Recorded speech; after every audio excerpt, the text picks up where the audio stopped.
Y hoy les voy a invitar a que continuemos con nuestra serie de predicaciones que buscan conocer al Dios de nuestra historia en el Salmo 73, que es en la lista de los salmos, el segundo salmo de Asaf, Salmo 73, y vamos a dar lectura a la palabra del Señor, y he titulado esta predicación "Fuera de ti nada deseo en la tierra".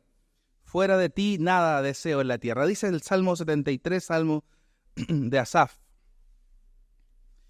Ciertamente es bueno Dios para con Israel, para con los limpios de corazón. En cuanto a mí, casi se deslizaron mis pies, por poco resbalaron mis pasos, porque tuve envidia de los arrogantes, viendo la prosperidad de los impíos, porque no tienen congojas por su muerte, pues su vigor está entero. No pasan trabajos como los otros mortales, ni son azotados como los demás hombres. Por tanto, la soberbia los corona, se cubren de vestido de violencia.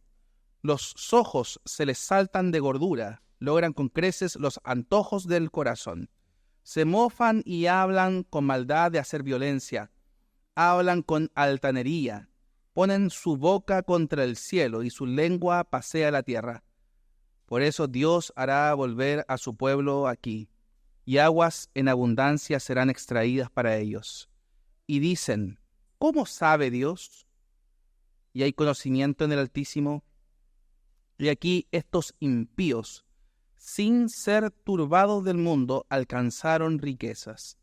Verdaderamente en vano he limpiado mi corazón y lavado mis manos en inocencia, pues he sido azotado todo el día y castigado por las mañanas.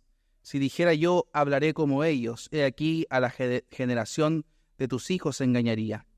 Cuando pensé para saber esto, fue duro trabajo para mí, hasta que entrando en el santuario de Dios comprendí el fin de ellos. Ciertamente los has puesto en deslizaderos, en asolamientos los harás caer. Como han sido asolados de repente, perecieron, se consumieron de terrores. Como sueño del que despierta, así, Señor, cuando despertares, menospreciarás su apariencia. Se llenó de amargura mi alma y en mi corazón sentía punzadas. Tan torpe era yo que no entendía. Era como una bestia delante de ti. Con todo, yo siempre estuve contigo. Me tomaste de la mano derecha. Me has guiado según tu consejo, y después me recibirás en gloria. ¿A quién tengo yo en los cielos sino a ti? Y fuera de ti nada deseo en la tierra. Mi carne y mi corazón desfallecen, mas la roca de mi corazón y mi porción es Dios para siempre. Porque aquí los que se alejan de ti perecerán. Tú destruirás a todo aquel que de ti se aparta. Pero en cuanto a mí, el acercarme a Dios es el bien. He puesto en Jehová el Señor mi esperanza, para contar todas tus obras. Oremos. Hoy te alabamos, Señor. Hoy vamos delante de ti, honrando tu nombre y declarando con nuestros labios tu grandeza, tu poder, tu autoridad, tu señorío, y también ese amor perfecto por tu iglesia, por tu pueblo. Gracias porque podemos deleitarnos y gozarnos en ese amor que tú das. Hoy te pedimos nuevamente, por misericordia, que nos ayudes a entender tu santa voluntad y que también nos ayudes a cumplir esa santa voluntad, que nos ayudes a entender como el salmista la realidad de nuestros caminos, meditar en esos caminos y también meditar en los tuyos y en esa perfecta voluntad en la que tú quieres que caminemos. Señor, ayúdanos a ser tuyos en toda nuestra manera de vivir, en nuestra manera de actuar, en la forma de hablar, pero también en nuestra forma de pensar. Queremos que tú transformes nuestros pensamientos, que tú moldees nuestro entendimiento y también nuestro carácter, que queremos ser más como tú, Señor. Queremos conocerte más para amarte más. Y hoy te pedimos que ese amor, profundo amor, sea el que sea manifiesto entre nosotros en la meditación de tu palabra. Gracias te damos, Señor. Oramos en el nombre de Jesús. Amén. Es muy común para nosotros a veces no entender las cosas. Esa pregunta constante del ser humano es ¿por qué ¿Por qué y por qué pasa esto, lo otro? Nos abruma. No logramos dimensionar esa pregunta, ¿no? Pero constantemente nos preguntamos ¿por qué? Otras veces nos preguntamos ¿qué? ¿Qué es? ¿Cómo sabemos lo que sabemos? Una pregunta que lleva años en el tapete, sobre todo en el tapete filosófico, ¿no? El concepto epistemológico respecto de lo que significa. ¿Cómo puedo conocer? ¿Cómo puedo saber lo que es? Sin ir más lejos, muchas veces hablamos, decimos sin pensar. Tenemos la costumbre de decir cosas sin pensar. Hay gente que considera que eso es un valor, decir las cosas, hablar las cosas, sin pensar. Eso es un problema tremendo. Más aún, a veces cantamos cosas que no entendemos. Hay un famoso himno en la himnología evangélica, en presbiteriano y otras confesionalidades evangélicas también, que es bien interesante, ¿no? Firmes y adelante, huestes de la fe. Se lo sabe, ¿cierto? Bueno, si no se lo sabe, yo les quiero decir que hasta los congresistas se lo saben. Estuve en el Congreso y veía a la gente de la Cámara de Diputados y Senado cantándolo, porque en todos los Tedeum los evangélicos lo cantan. Hasta el mundo lo conoce. Y firme y adelante. Bueno, ¿qué dice? Y la regia enseña tremolando está. Y cantamos con ímpetu esa expresión, ¿no? Y la regia enseña tremolando está. ¿Qué es eso? Bueno, se lo traducimos en castellano contemporáneo, que la bandera del reino de Dios está flameando firme, ¿no? La regia, la real, enseña, la bandera, está tremolando, flameando, ¿no? O Castillo Fuerte, ¿ha cantado Castillo Fuerte alguna vez? El Señor de Sabaoth. Hay otros que lo traducen como el Señor y Salvador. Muy mal, porque esta expresión hebrea que significa Señor de los ejércitos. Toda vez que el Lutero quiere enfatizar en ese salmo, en ese himno, ¿no? En ese himno justamente de que el Señor es quien pelea las batallas por su pueblo después de la muerte de un amigo. Sin ir más lejos, cantando himnos en nuestra himnología evangélica tenemos estas dificultades, cuanto más en la realidad contemporánea, lo que existe. Quise saber, quise entender y no entendía, no sabía. Esta cosa está presente una y otra vez y a veces no entendemos por qué unos son prosperados y otros no. O por qué los injustos, los impíos son prosperados y los justos, a veces nosotros creyendo los justos, no lo son. ¿Qué hacemos cuando vemos que los malos son prosperados? ¿Cómo dimensionamos eso? ¿No es acaso en la Escritura advertido que el Dios Santo reprende también a su pueblo cuando ha pecado? Y lo reprende considerando también a esos impíos. Recordemos las palabras del profeta Habacuc, porque yo veo un símil muy interesante entre Habacuc y el Salmo 73. ¿Hasta cuándo, oh Jehová, dice el versículo 2 de Habacuc 1? ¿Hasta cuándo, oh Jehová, clamaré y no oirás? Y daré voces a ti a causa de la violencia, y no salvarás. ¿Por qué me haces ver iniquidad y haces que vea molestia? Destrucción y violencia están delante de mí, y pleito y contienda se levantan. Por lo cual la ley es debilitada y en juicio no sale según la verdad. Por cuanto el impío asedia al justo, por eso sale torcida la justicia. En una etapa inicial, el profeta Habacuc, al igual que el salmista, en la primera etapa se ve como alguien intachable, una persona justa, recta, perfecta.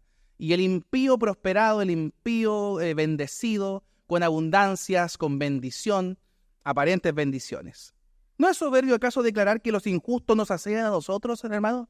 La lectura de Habacuc o aquí. ¿Cómo es posible que otros sean bendecidos y nosotros que somos justos no lo somos? Bueno, la orientación de este pensamiento ha definido la teología de la prosperidad, creyendo que como somos justos, como somos santos, como somos pueblo del Señor, debemos tomar posesión de la tierra que Dios nos dio y todo lo que pisara en la planta de tus pies era tuyo. Haciendo un símil entre la teología del Antiguo Testamento con nuestra realidad. Hay quienes piensan que la bendición se traduce en abundancia económica. Y pese que en algunas circunstancias puede ser, no es la realidad. La profecía entonces de Habacuc tiene mucho del Salmo 73. Y el Señor confronta la realidad del profeta Habacuc y le dice en capítulo 2, versículo 20, «Mas Jehová está en su santo templo, calle delante de él toda la tierra». El versículo 17 es el símil con esta expresión de 2:20 de Habacuc. Dice el profeta, «El Señor está en su santo templo», dice el salmista, «entré en el santuario». ¿Y qué es lo que dijo después de tantas palabras? «Calle delante de él toda la tierra». Hermanos, hay muchas veces en que entendemos las cosas, pensamos que las cosas son como son, hablamos mucho, meditamos mucho, decimos mucho, pero poco tiempo dejamos al Señor para escuchar su voluntad, para entender su voluntad, para meditar en ella, para callar delante de Él. El Señor muchas veces no quiere que hablemos tanto, es más, quiere que permanezcamos calladitos, que le escuchemos a Él, que atendamos su voluntad revelada en la palabra. Dice más adelante el profeta Habacuc, y con esto termino este símil preliminar, ya ustedes lo saben, hasta lo cantan, ¿no? Aunque la higuera no florezca ni en las vides haya frutos, aunque falte el producto del olivo y los labrados no den mantenimiento, y las ovejas sean quitadas de la majada y no haya vacas en los corrales, con todo yo me alegraré en Jehová y me gozaré en el Dios de mi salvación. Jehová el Señor es mi fortaleza, el cual hace mis pies como de ciervas y en mis alturas me hace andar. ¿Cuál es la alegría o el gozo del profeta Habacuc? El Señor. ¿Cuál es el gozo del profeta después de haber advertido todo lo que pasa con los impíos y con los aparentemente justos y santos? El Señor es nuestra esperanza, el Señor es nuestro anhelo, el Señor es nuestra herencia. Hoy es tiempo, hermanos, de que el pueblo de Dios se acerque a Él con toda su alma, que sea el Señor el principal motivo de existencia, que nada de lo que podamos observar a nuestro alrededor ocupe el lugar en nuestro corazón que solo Él debe tener. Se ha hablado mucho de idolatría y eso es una realidad. Nuestro corazón es idólatra, porque una y otra vez piensa en vencer un ídolo y se levanta otro ídolo y se levanta otro. Hoy nuestro desafío es atender con todo nuestro corazón el consejo del Señor y meditar en Él profundamente. Decía Spurgeon que los viejos predicadores solían ilustrar la cercanía a Cristo con los planetas. Decían que tanto Júpiter como Saturno estaban muy lejos, con muy poca luz y con muy poco calor, y luego tenían satélites, sus anillos, sus lunas y sus cinturones para compensar esta lejanía. Así también, decía Spurgeon, son algunos cristianos. Obtienen comodidades mundanas, sus lunas, cinturones, pero no tienen mucho de su Señor. Han conseguido lo suficiente para ser salvos, pero tienen poca luz. Pero dijeron, cuando tú llegas a Mercurio, hay un planeta que no tiene lunas. Porque el Sol es su luna y por tanto, ¿qué luna necesita cuando tiene todo el resplandor de la luz y el calor del Sol que fluye comúnmente sobre él? Y a la vez se puede decir que planeta tan ágil es, como gira en su órbita porque está cerca del Sol. En este sentido, hermanos, no debemos estar lejos del Señor Jesús, incluso con todas las comodidades que esta vida te puede ofrecer, sino estar cerca de Él, lleno de vida, lleno de actividad sagrada, a través de la abundancia de comunión con Él. Hoy la invitación del Señor nuevamente es que lo abraces de todo corazón y que Él sea Él tu prioridad el día de hoy. Hoy leemos un salmo maravilloso. Vamos a meditar en los versículos 25 en adelante en esta ocasión. Pero a la hora de atender los géneros literarios de los salmos, hay diversidad. Hay himnos, hay lamentación, hay salmos de acción de gracias. Pero yo revisando algunos eruditos expertos en el área de los salmos no podían calificarlo o clasificarlo, porque no lo es ni lo uno ni lo otro, o lo es todo a la vez. El estilo del Salmo 73 es tan variado que es muy difícil calificarlo con un solo estilo. Schockel, por ejemplo, ha sugerido que el salmista no se somete a la rigidez de la erudición, sino que varía entre lo uno y lo otro, y si lo puede definir de alguna forma, es un carácter sapiencial, o es un salmo de sabiduría. Su mejor descripción es una meditación sapiencial, un carácter de sabiduría muy parecido al que encontramos nosotros en Job o en Eclesiastés. Con todo, este concepto de sapiencial es un aspecto adjetivo, toda vez que lo sustantivo es la meditación o la oración como la forma más elevada. Nosotros observamos en el Salmo 73 una oración que sale de lo profundo de un corazón abatido que observa cómo otro es bendecido y él es asolado o confrontado. Y vemos cómo comienza el Salmo diciendo ahí el salmista: en cuanto a mí, ciertamente es bueno Dios para con Israel, para con los limpios de corazón, pero en cuanto a mí casi se deslizan mis pies, por poco resbalaron mis pasos, porque tuve envidia de los arrogantes, viendo la prosperidad de los impíos. Observamos acá entonces, hermanos, en un salmo que comienza orando y diciendo: casi me caí, casi pequé, casi fallé, por lo que observaba, por lo que veía. Esto podríamos decir que es una oración en voz alta, en la cual el que ora conserva la conciencia de sí, puede expresar y tematizar sus afectos, actúa y habla de la actividad que tiene, y puede también para nosotros hoy convertirse en un manual de oración. Y el versículo 17 quiero introducirlo como el punto de inflexión en este salmo. No es hasta que el salmista entra en el santuario de Dios que su perspectiva cambia. Y si lo leemos juntos se lo agradecería. Dice el versículo 17, hasta que entrando en el santuario de Dios, comprendí el fin de ellos. Por obra y gracia de Dios, él puede reconocer la verdadera condición de su propio corazón y a la vez arrepentirse. Y es que Dios ahora le permite ver que en verdad estas aparentes bendiciones que tiene el impío son en realidad ídolos que esclavizan o ídolos que aplastan. Y hoy somos llamados a la esperanza. Hoy somos también llamados a entender la realidad del pecado y la realidad de la santidad de Dios. Y también no solamente a la esperanza y a entender la realidad, sino a una consecuencia de eso, que es el compromiso con el reino de Dios. Dice el versículo 25, si lo leen conmigo, ¿a quién tengo yo en los cielos sino a ti? Y fuera de ti nada deseo en la tierra. Mi carne y mi corazón desfallecen, mas la roca de mi corazón y mi porción es Dios para siempre. Hay una esperanza eterna para los justos, no para los que se creen justos, sino para los que han sido justificados por la gracia del Señor. Algunos han llamado a este versículo en particular la cumbre o el punto cúspide del Antiguo Testamento, que se ha de relacionar con la lucha, por ejemplo, de Jacob en Génesis 32, o la experiencia del profeta Elías en Horeb en Primera de Reyes 19. Toda esta serie de bienes que ha visto disfrutar a los malvados y que ha llegado a envidiar, pierden un valor al ser comparados con poseer a Dios. Este problema constante entre lo terrenal y lo celestial, entre lo que está aquí y lo que está ahí arriba, es algo que ha sido advertido de manera transversal en la historia.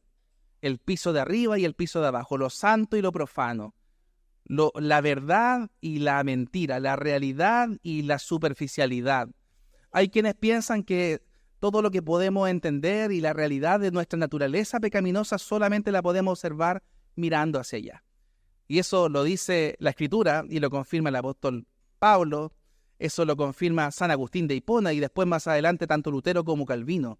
No es hasta que conocemos a Dios que en realidad podemos saber quién realmente somos nosotros.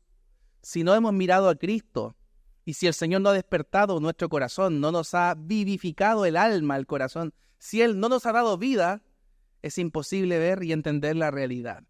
Hay luces, pero también hay más sombras que luces. Quien no conoce al Señor no distingue, no logra dimensionar las cosas que son del Espíritu porque para Él son locura. Eso lo dice el apóstol Pablo en la carta a los Corintios capítulo 2, al final del versículo 14, ¿no? En cambio, el hombre espiritual logra dimensionar, logra distinguir todas las cosas. Muchas veces teniendo esa luz, teniendo enfrente esa realidad, no nos conformamos con eso. El Señor es nuestro todo y a veces nos dejamos deslizar los pies, quitándole el valor a esa realidad y entramos en dinámicas que no son santas para el Señor. Lo que el apóstol Pablo lo describe como la mundanalidad o el hombre carnal. Es aquel que ha dejado, se ha apartado del Señor. Es un hermano, es una hermana, dice, les llamé a ustedes hermanos como carnales y no como espirituales, porque habiendo entre ustedes disensiones, pleitos, problemas, ¿no son carnales? Y eso se da en el contexto de que ellos habían abanderado sus corazones por unos, por otros y por otros, ¿cierto? De los de Pablo, los de Cefas, los de Pablo, los de Apolos, ¿cierto? Otros que son más espirituales decían, yo soy de Cristo, no soy de ustedes, etcétera, etcétera, ¿no?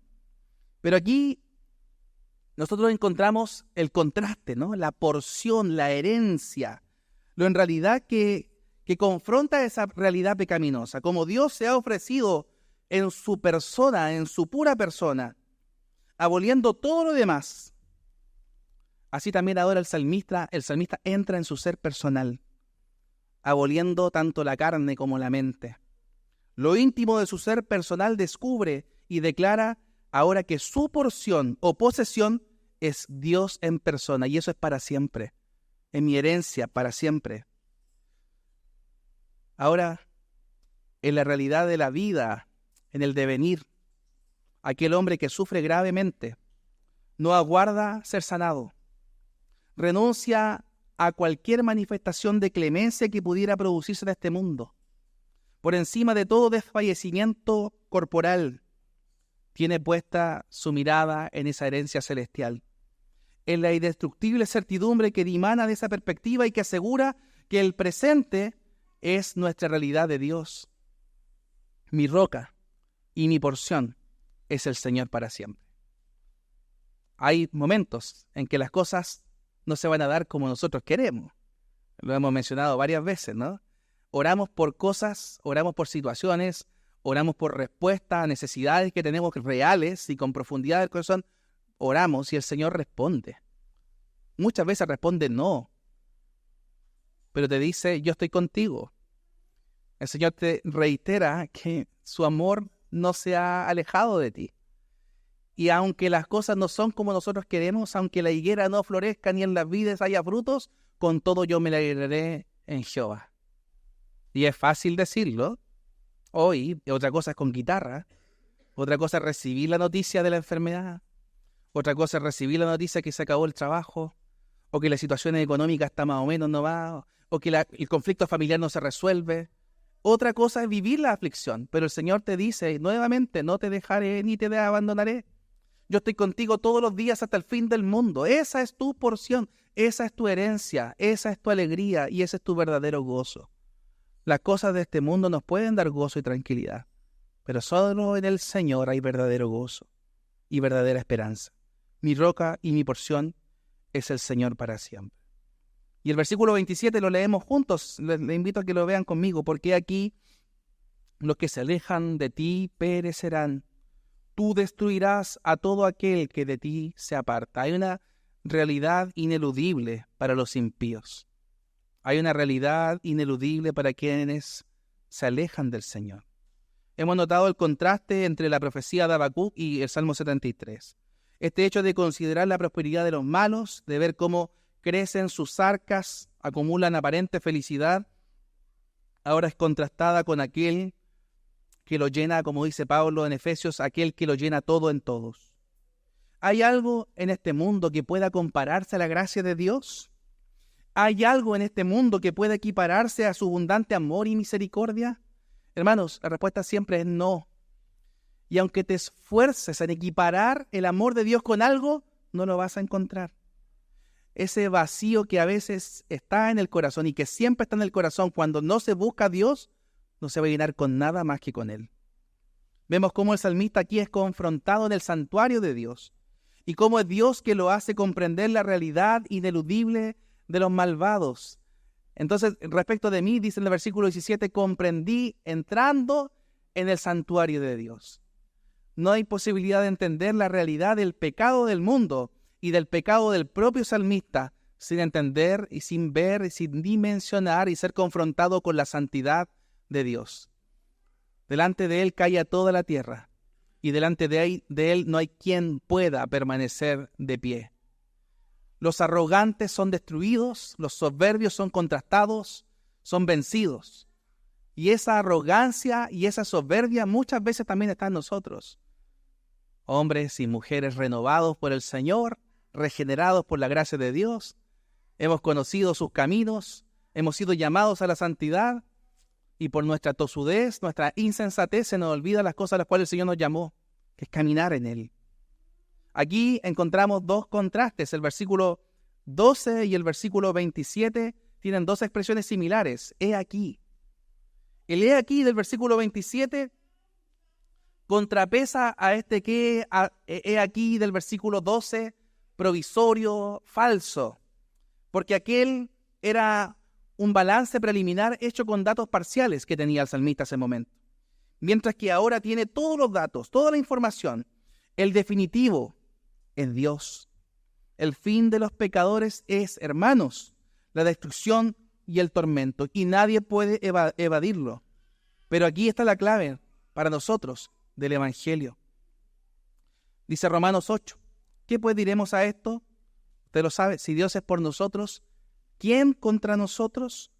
el que no escatimó a su propio Hijo, sino que lo entregó por todos nosotros, ¿cómo no dará con él también todas las cosas? ¿Quién acusará a los escogidos de Dios? Hermanos, Dios es el que justifica. ¿Quién es el que condenará? Hermanos, Cristo es el que murió, más aún, el que también resucitó, el que además está a la diestra de Dios, el que también intercede por nosotros. Hermanos, ya no hay condenación para los que están en Cristo Jesús. Y el fin de aquellos impíos, de aquellos que se alejan del Señor, aquellos que son prosperados aparentemente, tienen un fin: destrucción. Es el fin que usted y yo merecíamos. Es el fin que usted y yo deberíamos estar. Pero hemos sido objeto de la misericordia del Señor. La fe profunda, la fe robusta, que renuncia gozosamente a todo para ahora aferrarse a Dios. El amor puro que aprecia esa posesión más que el cielo y la tierra, son ahora admirables y colocados en un horizonte para nosotros. Y para terminar, aquí vemos el versículo 28, hermanos. En cuanto a mí, el acercarme a Dios es el bien. He puesto en Jehová, el Señor, mi esperanza, para contar todas tus obras. En el Señor hay esperanza, lo dijimos. En el Señor encontramos la realidad de nosotros como pecadores, del Señor como santo, pero también en el Señor encontramos la esperanza perpetua para siempre de su pueblo, pero también un compromiso con su reino, un compromiso del pueblo de Dios, contar todas sus obras. ¿Cuántas cosas nosotros le encontrábamos valor antes de conocer al Señor? ¿Cuántas cosas para nosotros nos ocupaban todo el tiempo antes de acercarnos al Señor?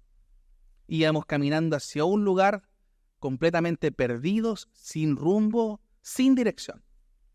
El Señor tuvo misericordia de nosotros, nos limpió de nuestros pecados, nos dio vida abundante. Y como dice el apóstol Pablo, ¿cuántas cosas eran antes para mí ganancia? Hoy las he estimado por pérdida, o como pérdida por amor de Cristo.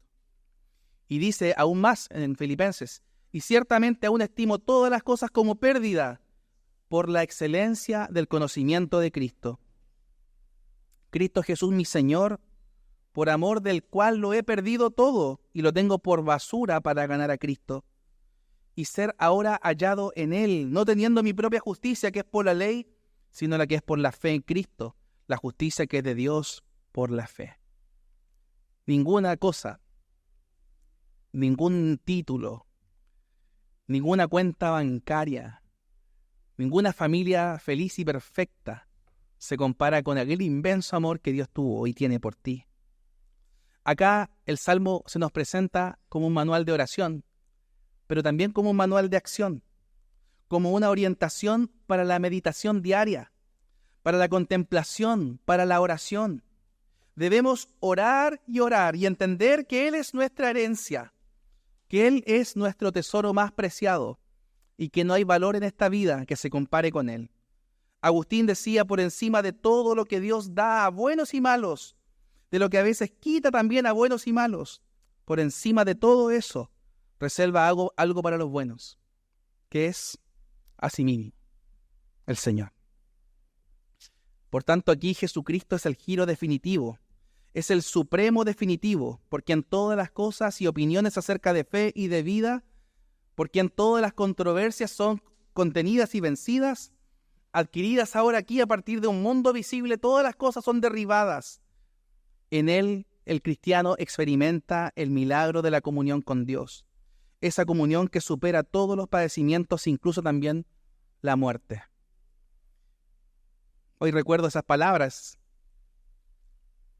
de la carta a la iglesia de Éfeso, cuando le recuerda a la iglesia ahí el mensajero: tengo muchas cosas contra ti y muchas cosas que alabarte, pero hay algo que has dejado. Y ciertamente eso que has dejado es el primer amor. El primer amor que muchos de ustedes y yo entendemos como aquella primera experiencia de fe o aquel primer momento en que conocimos al Señor y que estuvimos con Él. Ciertamente para algunos eso es el primer amor. Pero el primer amor es mucho más profundo que un tiempo y que una circunstancia.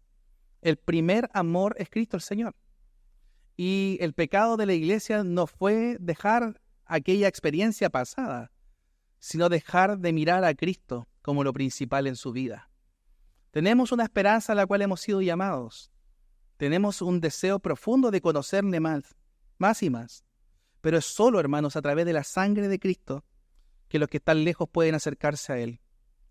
El contraste aquí que tenemos de este salmo está en el último versículo. El salmista vuelve a su tema inicial y reafirma en términos personales cuán poderoso es descansar para los creyentes en la misericordia salvadora del Señor. Ha encontrado ahora un refugio perpetuo, valioso, y por eso quiere contar a los demás todo lo que Dios ha hecho por él. Es imposible dejar de meditar en eso. Un famoso himnólogo y creador de himnos, John Newton, decía: transitorio es el tesoro de este mundo, toda su magnífica pompa y ostentación, alegrías sólidas y tesoro eterno. Nadie lo sabe excepto los hijos de Sión.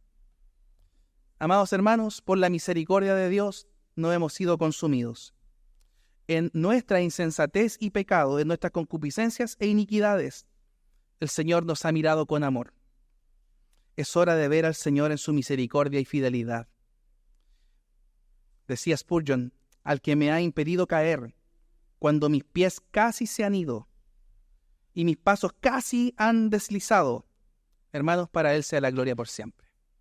Dios te ha llamado a esperanza, Dios te ha llamado a entender su realidad, y también Dios te ha confrontado con tu realidad pecaminosa, entendiendo que no solamente te llamó a la contemplación, te llamó a poner en Él tu esperanza y a anunciar a quienes no le conocen esa esperanza. Hay un mundo perdido, hay un mundo que no tiene esperanza. Su nombre debe ser conocido, y a ese nombre sea la gloria para siempre. Oremos. Gracias, Señor. Gracias, Señor, por tu santa palabra. Y gracias porque muchas cosas nos ofrece este mundo y nos deslizamos y creemos que muchas de esas cosas son las que tienen real valor. Señor, hoy queremos verte a ti en la realidad y entender que fuera de ti nada tiene sentido y valor. Y en esa consecuencia de esa comprensión tampoco queremos que algo tome tu lugar. Hoy oramos como el salmista diciéndote: nada de ti deseamos en la tierra. Señor, tú eres nuestro anhelo más profundo.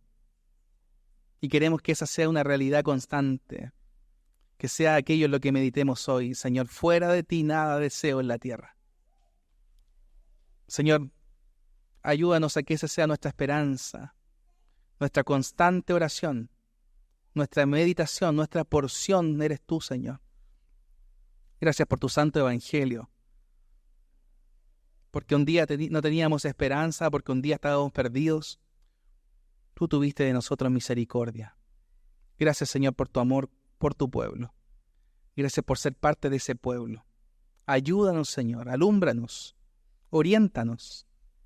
Señor, encamínanos y despiértanos para entender la realidad y también para anunciar tu nombre a los perdidos, a los que no tienen esperanza. Señor, queremos compartir tu evangelio con nuestros amigos, con nuestros vecinos, compañeros de trabajo, familia, a todos aquellos que veremos hoy por causa de las fiestas del Día de la Mamá. Señor, queremos compartir tu palabra, queremos compartir tu evangelio. Señor, que otros te conozcan, porque no podemos dejar de decir aquello que hemos visto y oído. Queremos que tu nombre sea conocido y famoso en nuestro entorno. Señor, corrígenos todas las veces que sea necesaria. Líbranos de nosotros mismos, de nuestros pecados. Líbranos de nuestros ídolos. Ayúdanos, Señor, a volvernos a ti. Santamente vivir para ti. Oramos, Señor, con gratitud por tu santa palabra, porque estás con nosotros aquí hoy, porque tu Espíritu Santo es quien nos consuela hoy y que también nos corrige. Gracias, Señor. Oramos en el nombre de Jesús. Amén.